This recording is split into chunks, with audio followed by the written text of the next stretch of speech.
Assalamualaikum warahmatullahi wabarakatuh.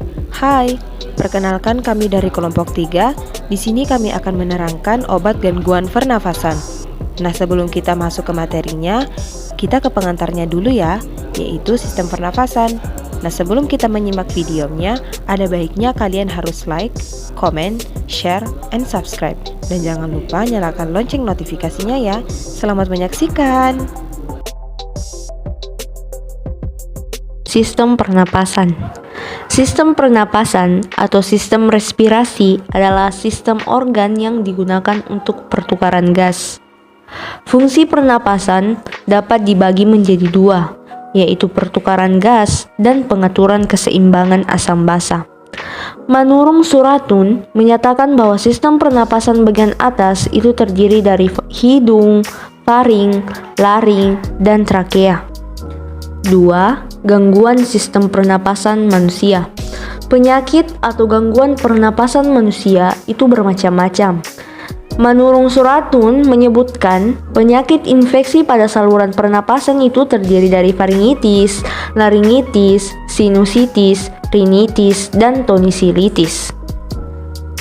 3. Obat pada saluran pernapasan. Nasal decongestion yaitu meliputi sistem direct and indirect, yaitu pseudoephedrine, kemudian topical alpha agoins, yaitu oxymetazoline, nafazolin, phenylephrine. Kemudian kedua itu antihistamin, itu meliputi CTM. Selanjutnya yaitu antitusif. Ialah obat yang digunakan untuk mengurangi gejala batuk akibat berbagai sebab, termasuk infeksi virus pada saluran pernafasan atas. Antitusif sendiri terbagi menjadi dua, yaitu sentral atau pusat dan perifer atau tepi. Sentral terbagi menjadi dua. Yang pertama opiate dengan contoh obat kodein, noscapine, dan dextromethorphan. Yang kedua yaitu non-opiate dengan contoh obat carbetapentane dan caramiphen. Sedangkan untuk perifer, yaitu contoh obatnya benzonatate. Selanjutnya ekspektoran, ialah obat untuk merangsang pengeluaran dahak dari saluran nafas. Ia bekerja melalui perangsangan mukosa lambung dan secara refleks merangsang ke sekresi saluran nafas sehingga mempercair dan mempermudah pengeluaran dahak. Dengan contoh obat glyceryl guaicolate. Selanjutnya dekongestan, ialah obat yang digunakan untuk meringankan hidung tersumbat karena pilek, high fever, alergi, dan lain-lain. Dekongestan terbagi menjadi dua, yaitu dekongestan sistemik dan nekosistan dan dekongestan topikal. Yang pertama, dekongestan sistemik dengan contoh obat pseudoephedrine. Vasokonstriksi pembuluh darah mukosa, menurunkan kongesti hidung, KL, hipertensi, pasca infark miokard, dan hipertiroid. Selanjutnya dekongestan topikal dengan contoh obat oxymetazoline, nafazolin, dan phenylephrine.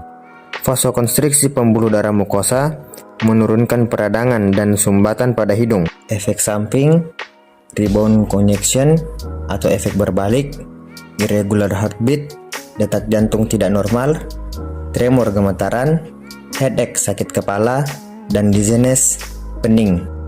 Selanjutnya antihistamin.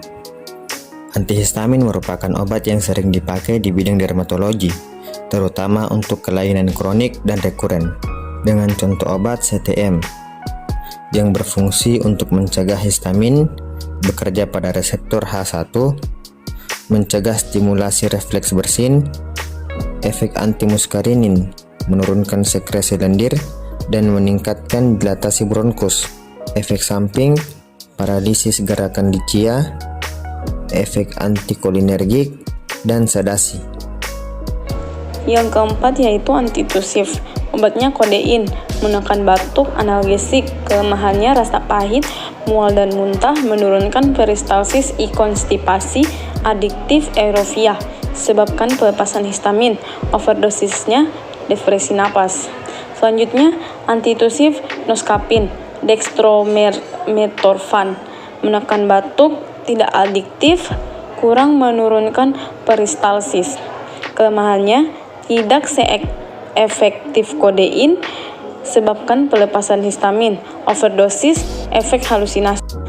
Karbetapentin, karamipen, klorpedianol, dosis kecil pada pediatrik yang kontraindikasikan menggunakan opiat. Kelemahannya, efek antikolinergik.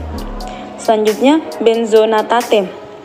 Benzonat menurunkan sensitivitas reseptor batuk perifer. Kelemahannya, konfusion, reaksi hipersensitivitas, dan konvulsi. Selanjutnya itu ada ekspekteron, yang mana obatnya itu gliseril guaiacolate. Di sini dia merangsang iritan reseptor di dalam lambung, disebabkan stimulasi parasimpatik pada saluran cerna dan saluran nafas. Juga disebabkan karena sekresi mukus yang encer meningkatkan gerak cilia. Nah, untuk kelemahannya, dia di sini gangguan gastrointestinal atau bisa disebut dengan penyakit pencernaan pada penggunaan pada anak-anak. Nah, bisa digunakan obat lain seperti saponin atau bisa disebut dengan Radix polygalae, Radix primulae, dan ada juga obat emetik atau Radix ipecac dan emetin, amonium klorida, kalium iodide, dan yang terakhir ada minyak atsiri atau bisa disebut dengan metol, eukaliptus, dan juga thymi. Selanjutnya itu ada mukolitik atau obatnya itu bromhexin dan metabolitnya, bisa disebut dengan obat amproxol. Yang pertama, menguraikan mukus, meningkatkan hidrolisis lisosoma dan stimulasi kelenjar mukus. Yang kedua, ada amproxol merangsang produksi surfaktan, menurunkan tegangan permukaan sehingga adesi mukus pada bronkus menurun asetil. Yang ketiga, ada sistein, menguraikan mukus, memutus ikatan disulfida protein. Dan yang terakhir ada karbosistein, bekerja intrasel pembentukan lendir encer. Selanjutnya kita masuk kepada obat-obat penyebab kelainan saluran nafas. Yang pertama itu ada batuk. Yang kedua ada serangan asma, reaksi anafilaksis obat. Yang kedua ada beta antagonis atau simpatolitik. Yang ketiga ada kolinomimetik atau bisa disebut dengan pilokarpin, piridostigmin. Yang keempat ada salisilat. Yang kelima ada pentamidin, nebulase. Yang keenam ada propafenonin. Yang ketujuh ada prostaglandin. Dan yang terakhir ada tartrazine. 3. Akut pulmonary edema atau adult respiratory distress syndrome, yaitu ada beta agonis if, sitosin arabinosid, HCT, naloxon dan analgesik narkotik dan salisilat. 4. Emboli pulmonal, yaitu ada kontrasepsi oral. 5. Lupus-like syndrome, yaitu ada hidralazin, phenytoin, dan prokainamid. Yang keenam itu interstitial pneumonia dan fibrosis. Ada amiodaron dan obat sitotoksik atau imunosupresif. 7. Depresi nafas, terdapat alkohol, antidepresan, antihistamin, analgesik narkotika, dan hipnotik sedatif atau barbiturat dan benzodiazepin. 8. Efusi pleura dan fibrosis, yaitu ada bromokriptin, detrolen, methotrexat, dan metisergid. Kesembilan itu ada infiltrasi akut dan eosinofilia, itu ada nitrofurantoin. 10 atau yang terakhir itu ada infiltrasi eosinofil kronik, yaitu terdapat aspirin, bleomycin, karbamazepin, klorpromazin, garam emas, imipramin, asam nalidiksat, naproxen, penisilamin, penisilin, phenytoin, prokarbasin, sulfasalin, sulfonamid, dan tetrasiklin. Terima kasih.